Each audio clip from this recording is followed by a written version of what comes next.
Ya, oke. Pada hari ini saya akan mempresentasikan video hasil ujian akhir semester mata kuliah Sistem Informasi Akuntansi kelas SI 401 PJJ Sistem Informasi untuk prodinya. Nama mahasiswanya Edwin Eugene Henis Pitwarnas. NIM-nya di sini. Oke, saya akan langsung mempresentasikan laporan proyek tentang rekayasa perangkat lunak Sistem Informasi Akuntansi. Jadi, kita langsung masuk pembahasan satu. Yang A ini adalah poinnya, peran sistem informasi dalam bidang akuntansi. Sistem informasi akuntansi merupakan komponen penting dalam mendukung kegiatan operasional dan manajerial suatu organisasi, khususnya dalam pengelolaan data keuangan. Peran utama sistem informasi dalam bidang akuntansi antara lain sebagai berikut.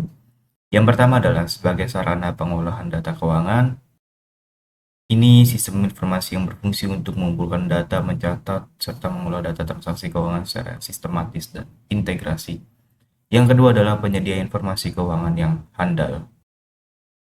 Sistem mampu menghasilkan laporan keuangan yang relevan, akurat, dan tepat waktu guna memenuhi kebutuhan pengguna internal maupun eksternal. Yang ketiga adalah pendukung pengambilan keputusan. Informasi yang dihasilkan oleh sistem digunakan sebagai dasar dalam pengambilan keputusan strategis oleh manajemen. Dan yang keempat adalah peningkatan efisiensi operasional. Dengan adanya otomatisasi proses, sistem informasi mampu mengurangi pekerjaan manual serta meminimalkan potensi kesalahan manusia. Yang kelima adalah penguatan pengendalian internal. Sistem membantu dalam melakukan pengawasan terhadap aktivitas keuangan guna mencegah terjadinya penyimpangan atau kecurangan.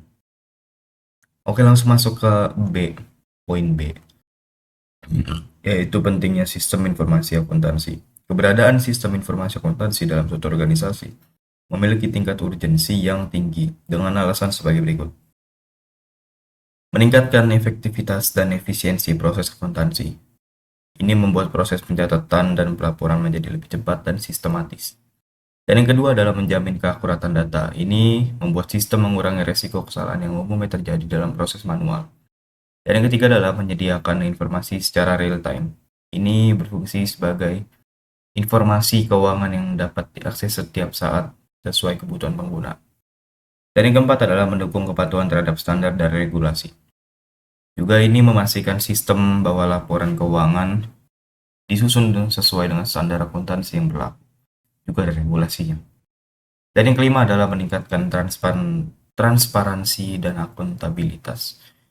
Ini juga membuat setiap transaksi tercatat secara jelas sehingga memudahkan proses audit. Dan yang kedua adalah masuk ke laporan. Di sini juga ada latar belakang.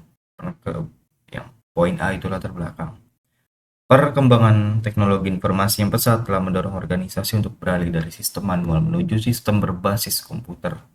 Dalam pengelolaan data keuangan, sistem manual dinilai kurang efektif karena memiliki berbagai keterbatasan seperti lambatnya proses pengolahan data, tingginya risiko kesalahan atau human error, serta kesulitan dalam penyimpanan dan pencarian data.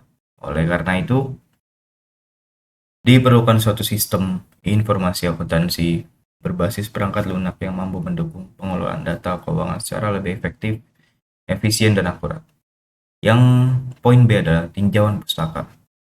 Ini langsung masuk yang pertama adalah satu sistem informasi. Sistem informasi merupakan suatu kesatuan yang terdiri atas komponen manusia, perangkat keras, hardware, software, perangkat lunak, juga prosedur yang bekerja secara terpadu untuk mengolah data menjadi informasi yang bermanfaat.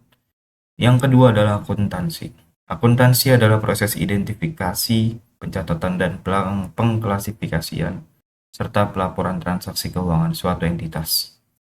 Ketiga adalah sistem informasi akuntansi. Ini adalah sistem yang dirancang untuk mengumpulkan, menyimpan, dan mengolah data keuangan guna menghasilkan informasi yang berguna bagi pengambilan keputusan. Yang C adalah hasil.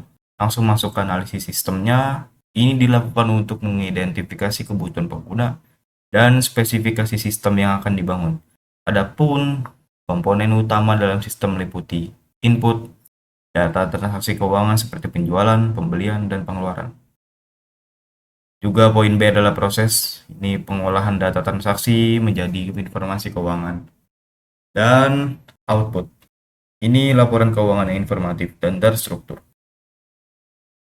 Ya, oke, yang kedua adalah masuk ke perancangan sistem. Poinnya adalah use case diagramnya. Use case diagram menggambarkan interaksi antara pengguna dengan sistem user berarti. User dalam sistem ini terdiri dari pengguna atau kasir, dan administrator owner atau admin. Pengguna bertugas menginput data transaksi, sedangkan administrator mengelola data dan sistem secara keseluruhan.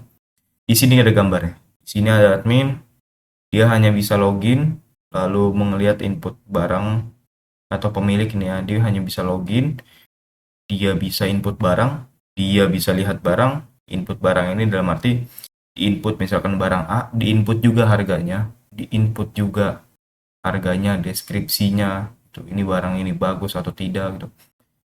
Dihapus juga kalau misalkan stok barang ini habis atau barang ini sudah tidak mau dijual lagi.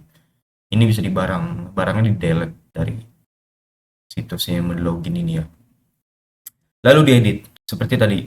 Misalkan barang A ini udah harga 100 atau mau diubah sama admin, lalu diedit barangnya, harganya jadi 50 misalnya. Nah, ini mau edit barang ini bisa dilakukan oleh admin. Dan lihat transaksinya, data-data transaksi sebelumnya gitu nih. Tapi kalau sama kasir, dia bisa login, dia nggak bisa input barang, dia hanya owner yang bisa. Lalu tapi dia bisa lihat barangnya itu, kalau barang itu tersedia di e-commerce, di tokonya gitu ya. Lalu dia bisa input transaksi, lihat transaksi, bisa menghapus transaksi juga, lalu mencetak transaksi. Ini stroke print. Oke, langsung masuk yang poin B, activity diagram. Ini menggambarkan alur proses kerja sistem dimulai dari proses login, input data transaksi, pengolahan data oleh sistem, hingga menghasilkan laporan keuangan. Jadi ini pengguna, dia login, masuk ke sini. Kalau misalkan di passwordnya dia salah, dia balik lagi ke opsi login.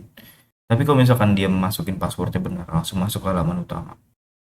Nah, ini ada opsi-opsinya nih. Dia ada pilihan jurnal umum, posting buku besar, neraca saldo, laporan keuangan, backup data.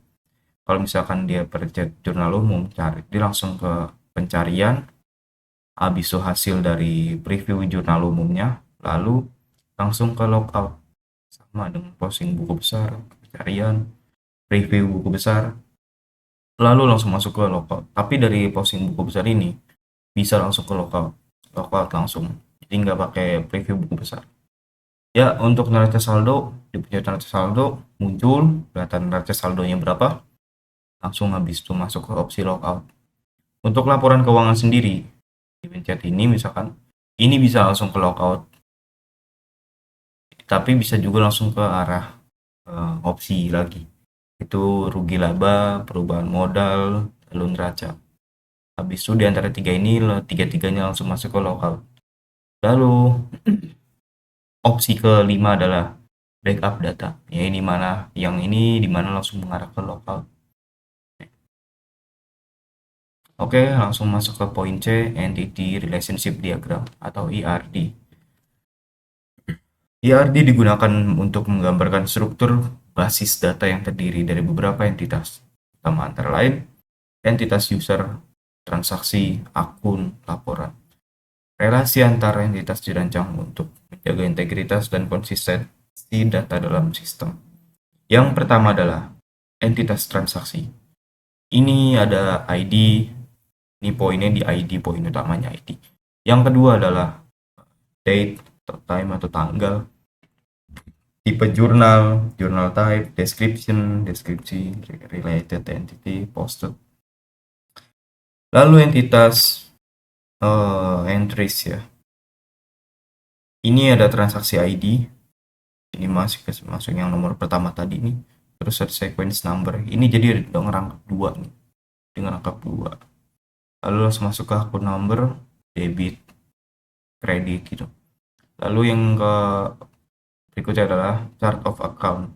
Ini langsung masuk ke akun number, tipenya, namanya, deskripsinya gitu. Oke, untuk ketiga adalah implementasi sistem. Ini dilakukan dengan mengembangkan fitur-fitur utama antara lain sistem autentikasi pengguna melalui fitur login. Yang kedua adalah modul input transaksi keuangan, yang ketiga adalah modul pengolahan data. Dan yang keempat adalah modul laporan keuangan otomatis. Kelima adalah dashboard untuk monitoring data. Ya oke, mungkin itu aja pada hari ini. Presentasi bisa saya berikan ya untuk mata kuliah sistem informasi akuntansi. Terus di sini bagian terakhir juga ada daftar pustaka by Yogianto, Kadir, Laudon, dan berikutnya. Oke, mungkin itu saja pada presentasi hari ini bisa saya bawakan materinya. Sekian dan terima kasih.